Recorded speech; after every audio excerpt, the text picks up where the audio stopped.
Eduardo II, o rei cujo governo lançou uma sombra sobre a história inglesa, é uma figura envolta em mistérios e controvérsias.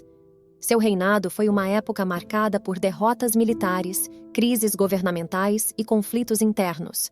Hoje, Eduardo II é lembrado como um dos piores reis da Inglaterra, em grande parte devido à sua excessiva dependência de conselheiros, como Piers Gaveston e Hugh Despenser. No entanto, mesmo em meio a todas essas turbulências, a maneira como sua vida chegou ao fim ainda ecoa como um evento chocante e misterioso. Nascido em 25 de abril de 1284 no majestoso castelo de Caernarfon, Eduardo foi o segundo filho do renomado rei Eduardo I e sua esposa, Leonor de Castela. O local de seu nascimento, uma estratégia de seu pai, tinha um propósito claro: unir Gales e Inglaterra, acalmando os ânimos dos galeses que resistiam ao governo estrangeiro. Seu nascimento foi acompanhado por previsões de grandeza, com profetas da época proclamando-o como o novo rei Arthur, destinado a conduzir a Inglaterra à glória. Aos 16 anos, em 1301, ele se tornou o primeiro príncipe inglês a receber o título de Príncipe de Gales em uma cerimônia elaborada.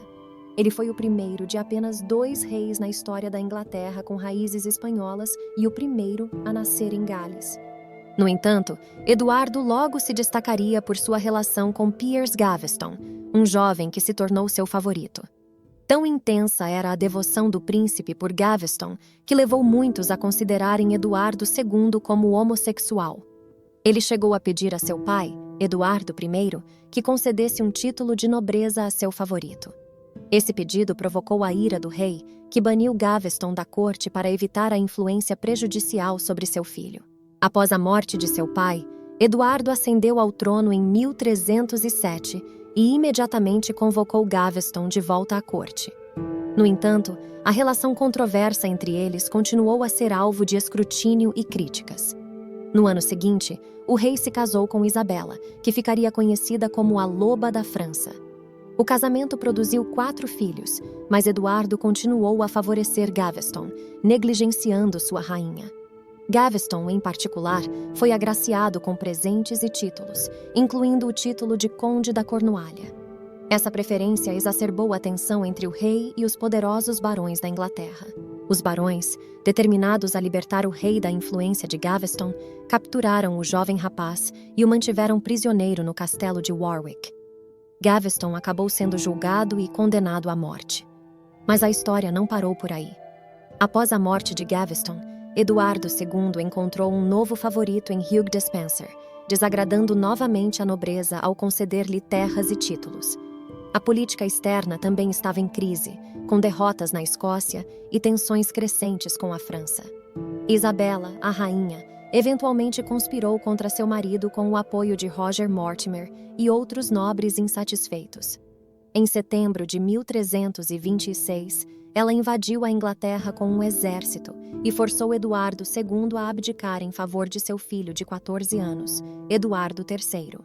Em um ato de vingança, Hugh Despenser sofreu uma terrível morte pública. Ele foi enforcado, castrado, estripado e esquartejado em praça pública. Seu pai também foi morto, e sua carne foi servida como alimento para os cães. A partir daí, Eduardo II foi mantido prisioneiro no castelo de Berkeley. Os registros revelam que o rei Eduardo II, apesar de seu cativeiro, desfrutou de certas comodidades. Seus captores receberam a soma de 5 libras diárias para seus cuidados, algo que, se traduzido para os tempos atuais, seria equivalente a mais de 1 ano de trabalho. Então, em 21 de setembro de 1327, o jovem Eduardo III, com seus tenros 14 anos, recebe uma carta. Nela, a notícia sombria da morte de seu pai, Eduardo II, é comunicada. Em sua resposta, datada de 24 de setembro e dirigida a seu primo, João de Bohun, conde de Hereford, as palavras revelam uma mescla de pesar e resignação. Meu muito querido senhor e pai foi conduzido a Deus. O corpo do falecido rei Eduardo permaneceu no castelo de Berkeley por aproximadamente 1 mês antes de ser transladado para a abadia de São Pedro em Gloucester, onde descansaria em paz. Contudo, a trama se adensa com teorias e versões conflitantes sobre a morte do rei Eduardo II. Alguns sugerem que sua esposa, a rainha Isabela, teria encomendado sua morte, movida por uma profunda aversão às ações do rei. A versão mais famosa desse evento sombrio é minuciosamente detalhada nas crônicas da Inglaterra, Escócia e Irlanda. Segundo o cronista, a cena é macabra.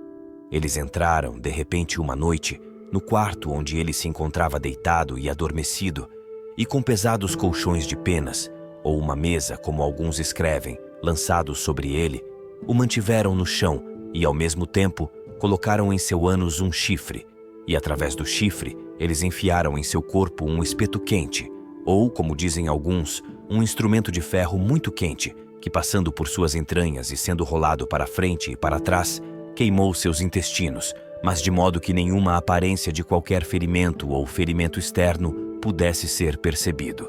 Contudo, desafiando a narrativa convencional, a teoria de que o rei encontrou um destino cruel nas paredes do castelo é amplamente contestada pelos estudiosos.